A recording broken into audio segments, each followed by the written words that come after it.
siin Tallinn.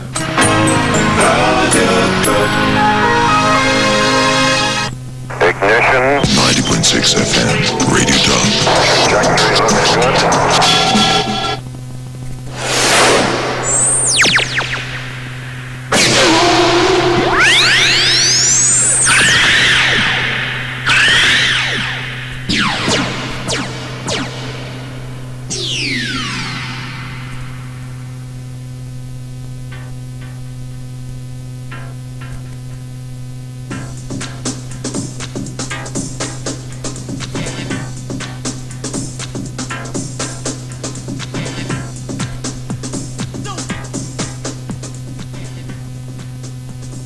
Päevast, tublit top-kuulajad. Top-raadio stuudios on Jüri Liim ja te asute kuulama saadet Granaadiheitja. Ma ei ole nüüd teile, lugupeetud kuulajad, teinud enam öösaateid, ei ole teinud ka kohtumisi tähtsate riigitegelastega. See siis on detonaatori saadet, ega teinud ka tõeulme saateid, kuid pressikonverentsi info edastamise ma siiski teen Top-stuudios. Ja nagu ikka läheme siis Eesti Vabariigi Valitsuse pressikonverentsi juurde. Ja nagu ikka selgitab ju see pressikonverents paljusi asju ja valitsus selgitab omi töid ja tegemisi, vastab ka ajakirjanike küsimustele.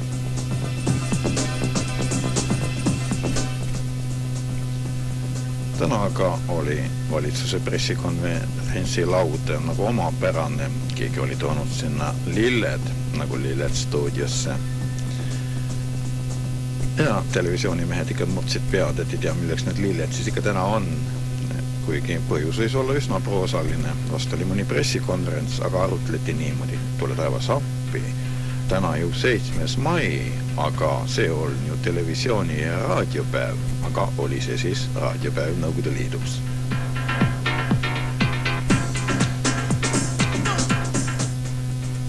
Muidugi ma usun, et lilled olid hoopis teises asjas sinna toodud.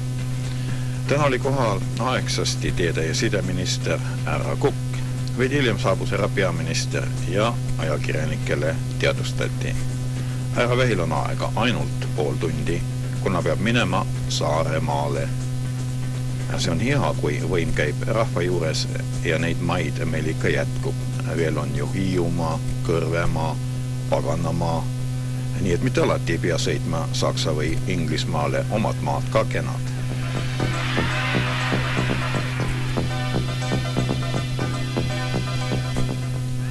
Nüüd aga otse valitsuse tegemiste toimetuste juurde. Paika sätestati Eesti Vabariigi ja Taani Kuningriigi vaheline vastastikuse mõistmise memorandum. See käsitles Espla sõdurpoiste tööd Bosnia-Hertsegoviinas. Ära tuli sätestada nende seal viibimise majandustingimused ja olulisena ka omad garantiid. Aga garantiisi on vaja, sest seal ikka aeg-ajalt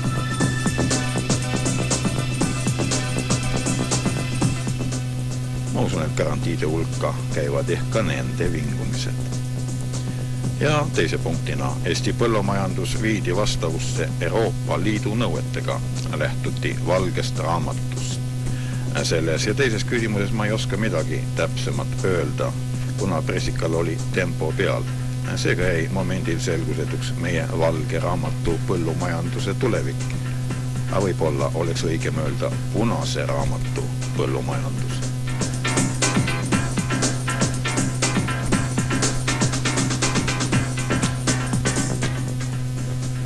Valmistutakse ette välislaenu võtmist ja seda meie raudtee tarbeks. No, on ikka muret selle meie raudteeteega ikka omajagu. Laenuprojekti suuruseks on üldse vaja 32 miljonit eküüd. Sellest saadakse esmalt kätte 16 miljonit eküüd. Vaja minema puuduva summa peab leidma Eesti Vabariik. Selles osas käivad ka mingid läbirääkimised Saksamaaga teatud pangad.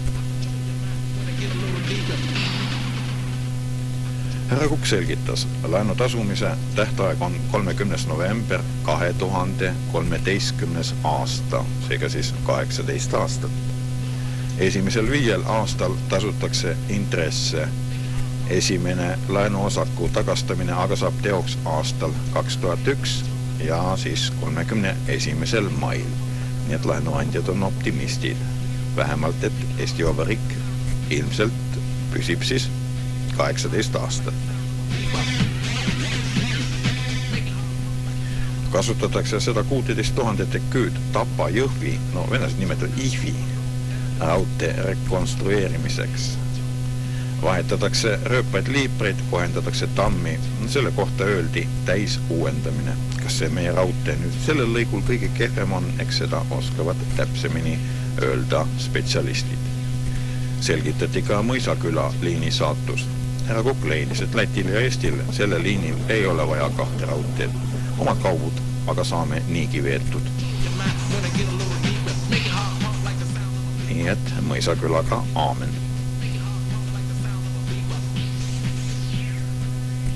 Päriti ka härra Kukelt Riisipere Haapsalu raudteeliini kohta. Minister täpsustas, selle liinil on eraldatud 10 miljonit krooni. Sellega saab vahetada osaliselt liipreid, kohendada mõningaid sildu ja olekski kõik. 10 miljonit tagavad kaubarongide liikluse kiirusega kusagil 30–40 kilomeetrit tunnis. Nii et sellise kiirusega vast miski asi uppi ei lenda. Selle summaga aga ei saavat käiku panna reisironge. Siin on mul küll küsimärk ja mitte üks. Kui kaubarongid saavad liikuda kiirusega 30 kilomeetrit tunnis, siis miks ei ole seda võimeliselt tegema reisivagunid?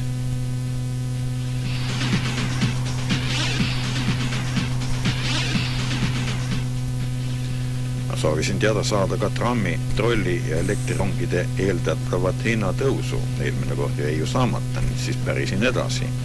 Kui palju ikka, muidugi seoses elektri hinna kerkimisega. Ära vähi mõtted selles osas. Vanasti tõsteti elektri hinda 50%, siis 15%, meie ka 15%. Ära vähi leidis, et seda on vaja tõsta ja et seda pole palju. Samaga see jättis jälle vastamata, kui palju hakkab siis nüüd ikkagi kõik see asi maksma, sealhulgas ka leib ja piim.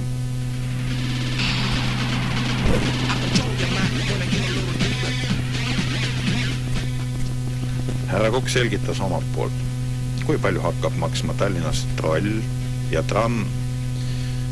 Ja et see on juba Tallinna asi. Kogu hind aga, ja selle tõus ei seisne ainult elektri hinna tõusust. Transport sisaldab paljusid komponente. Nõustun sellega, kuid alati tõuseb sõidu hind oluliselt, millegi pärast just energia kallinedes.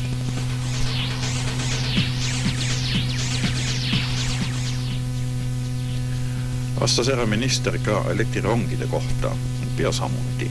Ikka, kui kallid on sõiduvahendid Euroopa hindade tasemel ja siin ei vaata keegi eestlaste väikeste palkade peale. Kuid ka rongide osas ei julgenud härra Kukk esitada eeldatava hinnatõusu arvusid.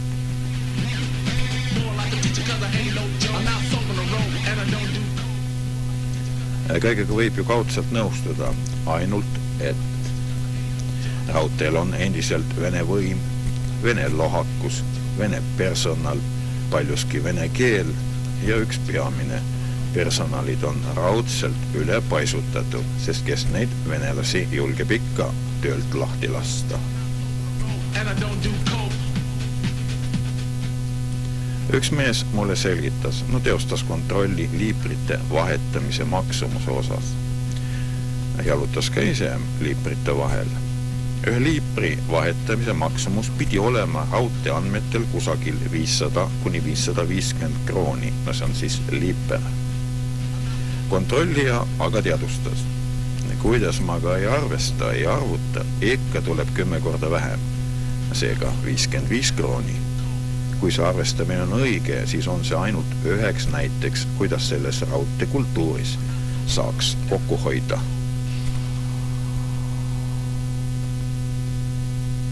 Aga läheme veel raudteega edasi. Meie pikematel siseliinidel pandi ju käiku niinimetatud luksvagunid, pehmed istmed, liinikud, muusika mingitest krappidest, seintel ja lae all televiisorid ja mida kõike veel, ka teetassi tuuakse hotellid. Nüüdseks on televiisorid kadunud. Ainult paljud raudraamid alles, no vähemalt olen seda kogenud. Muusikaga tuleb sellistest kõlaritest, millised edastavad ainult krõbisevat ja lainetavat musa. Ja luksuseks, mille eest ma pean maksma, ma seda küll ei taha mitte kuidagi moodi nimetada. Enne ma maksaks peale, et selline muusika jääks vait. Mis aga on luksusvagunite pileti hinnad, nii et mingi püsiväärtus ikka säilub meil ka.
Läheme siis pressikonverentsiga edasi. Sätitati ka tollitõkendeid selle panemise ja eemaldamise korda. Seda puudutas see ainult tollitöö tehnilisi küsimusi.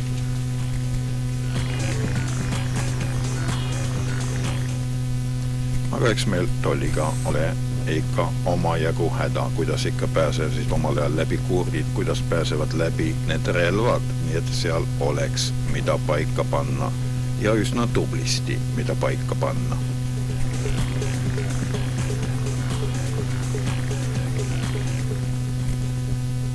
Kultuuriministeeriumile eraldati raha 90 000 krooni. Ministeerium aga annab selle summa üle Erki Noolele ja tema treenerile. Jääb üle tänada. See summa oli preemiaks sportlasele ja treenerile Euroopa sisemeistrivõistlustel saavutatud esikoha eest. Kui ma ei eksi, siis mainiti ka ettevalmistamist olümpiaks. Kas see on ka nüüd see summa või tuleb sinna veel midagi juurde, ei oska ma praegu öelda.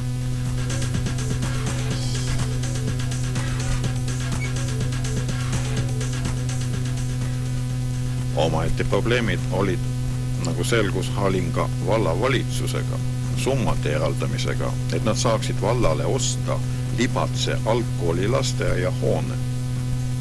Sellega aga on näotu probleem, ma ütleksin isegi ääretult näotu probleem, milline näitab Eesti asjameeste olemust.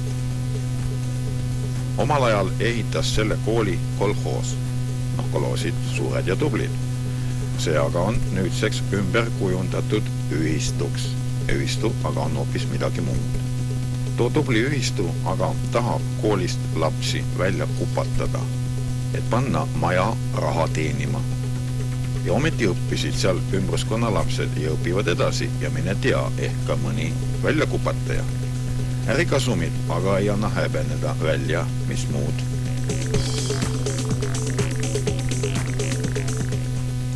Härra Vähi leidis, et tegu on ärikate moraalitu käitumisega ja jättis eraldamata vajalikud 5 miljonit krooni. Vastav hoone oleks tulnud võtta munitsipaalomandisse, seda aga ei tehtud omal ajal. Mille pärast? Minister leidis, vaja on leida kompromiss. Olen peaministriga nõus, ei saa lubada alatutel ärikatel veel kord riisuda riigilt ja lastelt 5 miljonit krooni.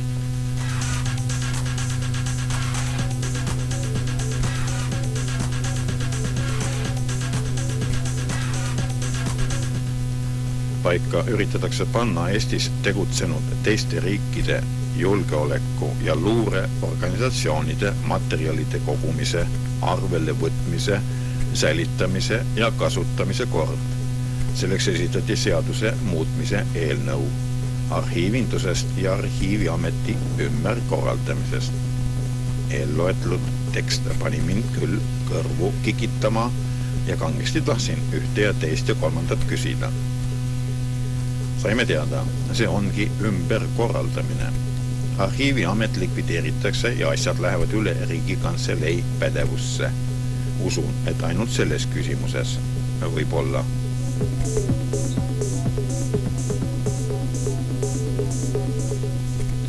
Küsimus organisatsioonide osas aga esitati Kuku raadio ja Top raadio poolt, mida see eelnõu endast täpsemalt kujutab ja ma ka pärisin. Kui palju selliseid materjale omatakse ja millist infot need põhiliselt sisaldavad? Härra Vähi vastas, on olemas 3 eelnõud. Nood sisaldavad korraldusi, määrusi ja nii edasi ja muutuvad ainult nimed.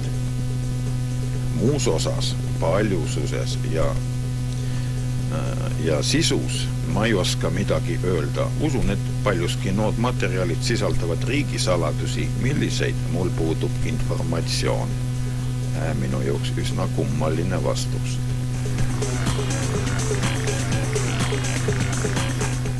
Ma lähtun sellest, et valitsuse juht peab infot omama tohutult palju, et osata riiki täpselt valitseda. Võib-olla sellele vaatamata, et see on vast enamuses mineviku info, kuid siiski vajalik info. Ja see on muidugi oluline teema, kui on olemas tekst riikide julgeoleku ja luureorganite materjalidest. Ja siis mõtlev kuulaja koheselt hakkab küsima, milliste riikide luurematerjalid ja millise riigi või riikide saladused need siis ikkagi on. Kas ikka Vene riigi saladused on ka Eesti Vabariigi saladused? No siin on mille üle mõelda.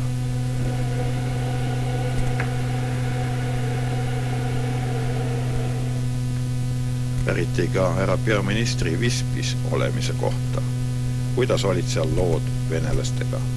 Härra Vähi informeeris. Kohtusin seal Tšernomõrdiniga ja Tarasoviga. Meil oli 45-minutine vestlus. Huvitav, mis keeles, kuigi seda võib ära arvata. Valmis oli ka vastav kutsetekst Tšernomõrdinile tulla Eestisse. Loomulikult oleks selle kutse esitamine olenenud ja oleneski vestluse toonist. Nii rääkis härra Vähi.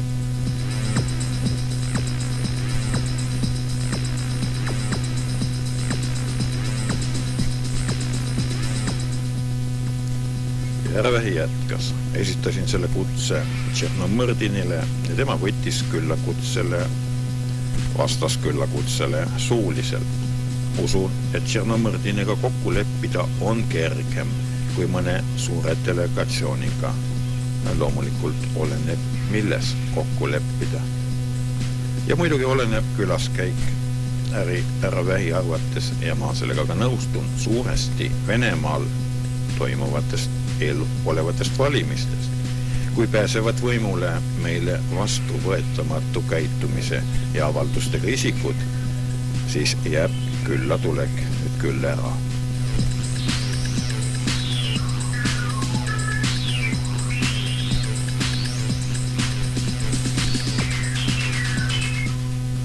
Selgitas härra Vähi ka suhted lätlastega. No, suhted ikka on olemas küll. Ja vastus. Meil on lätlastega endiselt päevakorral piiri ja kala küsimus. Iseasi on rohkem. Eesti soovib paika saada piiri küsimust. Lätlased omalt poolt jälle kala küsimus. Eks see ka midagi näita. Oleme Lätile pakkunud sellel aastal lõdvad tingimused ja seda kuni 1. augustini. Põhiselt jääme oma 12 meremiili juurde. Lätlased aga soovivad seda muuta põhja ja lääne suunas. Kahjuks nad tõlgendavad kokkuleppeid üldse üpris vabalt. Meie küll soovime piiri küsimuses asjad kaardil paika panna ja ka alla kirjutada. Tahaks loota, et see saab teoks nädala lõpul. Nii oli siis Vähi kokkuvõte. Ja nii, et kilusõjal võib tulla lõpp, kui tuleb.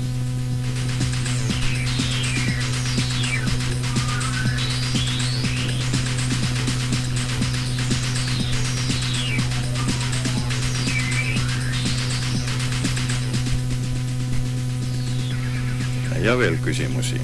Kas vastavad tõele Inglismaa väited, et Eesti on möönud Iraale relvi?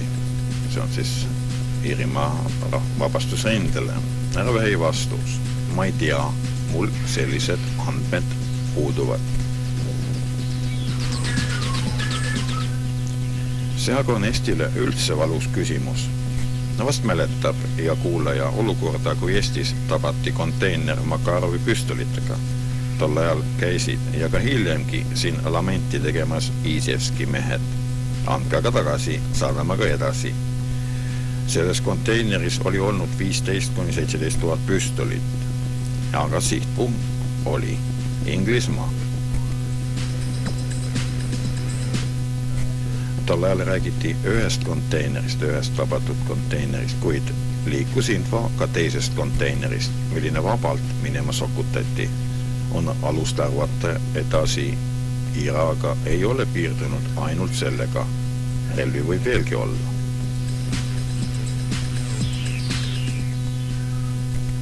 Visalt kinnitavad inglased, iramehed on käinud Eestis läbirääkimistel.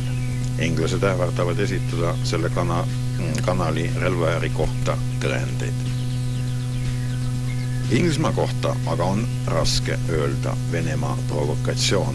Kui ikka esitavad materjalid, siis on meie mainele kurikarjas. Igatahes Inglise lehed eelööldud teemast pajatavad ja ka üpris usinalt.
kuulate Tapraadiot ja Granadiheitja saadet ja stuudios on Jüri Liim.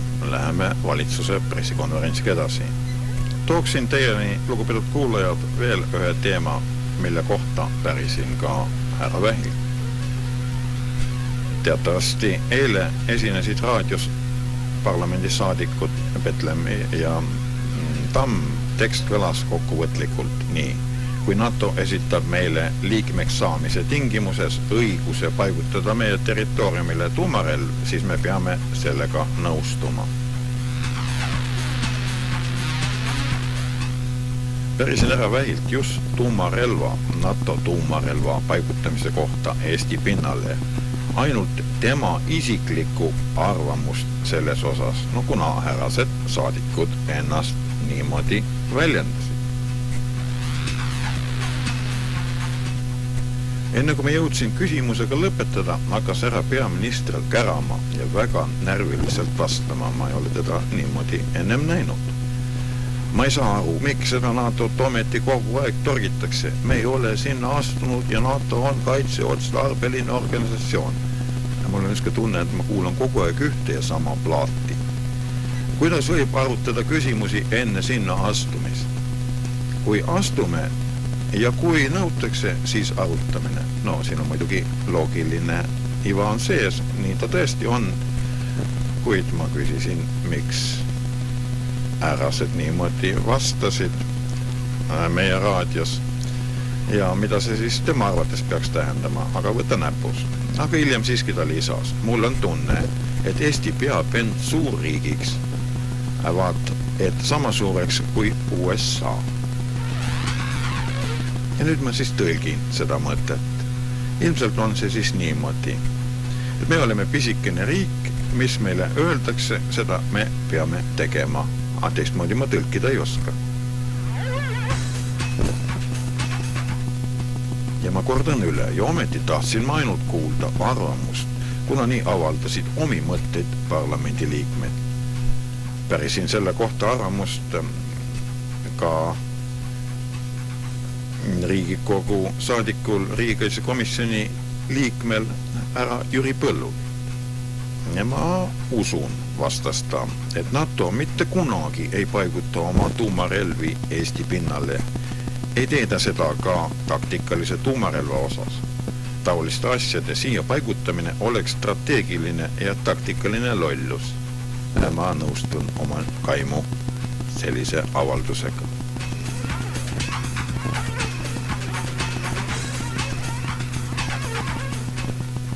Kuid lahkan meenutustes veidi. Teatavasti juba aastaid tagasi oli päev Venega.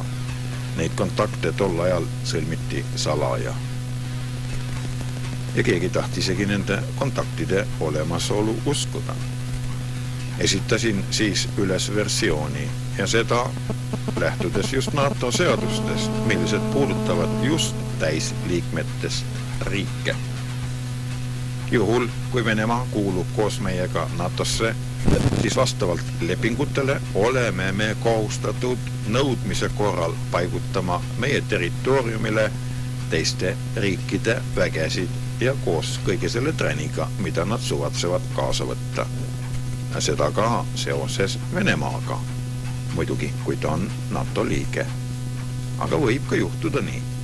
Tähendab, on võimalus. Vene baasid tulevad meile NATO raames.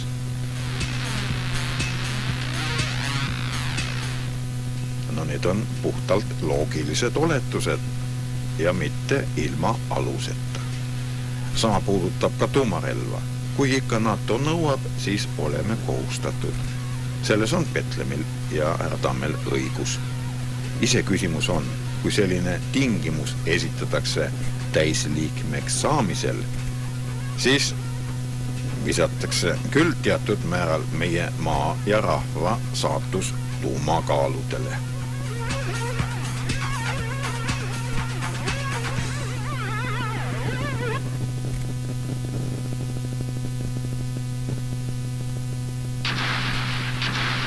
Frequency response test.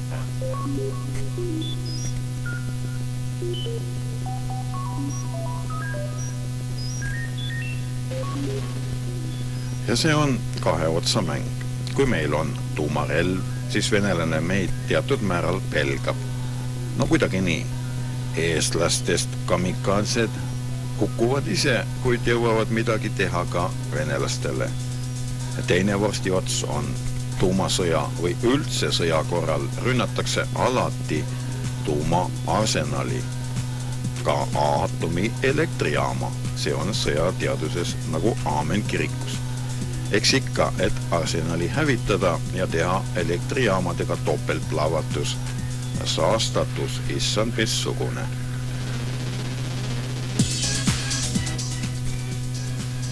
Tegelikult Eestile piisab ühest tugevast vesinikupommist, no näiteks Põltsamaale ikkagi keskpunkt või 3 tugevast tuumapommist, ütleme siis 3 Paide, Tartu, Pärnu ja aamen, ka nagu kirikus.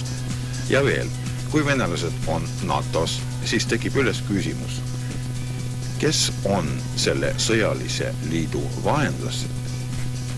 Jääb üle ainult üks võimalus. Islamiriigid ja Hiina ja ka aamen. Frequency response test.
Siin Tallinn.